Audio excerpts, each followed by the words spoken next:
Assalomu alaykum. O'tgan galgi qismda sotuvlar qilishni ko'rib chiqdik.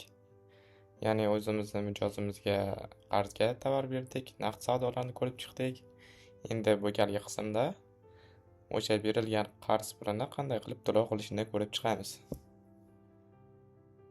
Bu joydan, ya'ni yangi savdo oynasiga o'tishimiz hamda klient tanlash degan tugmachamiz bor edi bu joyda sotuvlar qilish uchun.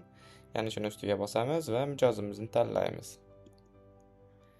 Tanlaganimizda bizda pastda ko'rganimizdagi qarz to'lovini amalga oshirish degan tugmacha chiqib turibdi.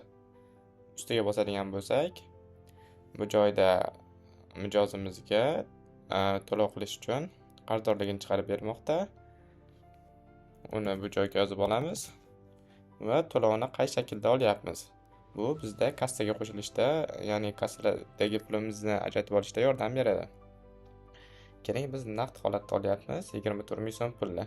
Bu joyga biror izoh yozsangiz, keyinchalik eslab qolish uchun yordam berishi mumkin.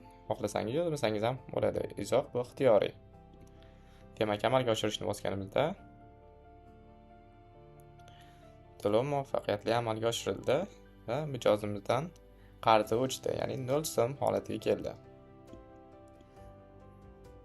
E'tiboringiz uchun rahmat. Bugungi videoda shuni ko'rib chiqishimiz kerak edi. Demak, keyingi videolarda biz hujjatlar bo'limidagi boshqa qismlarni ko'rib chiqishda davom etamiz.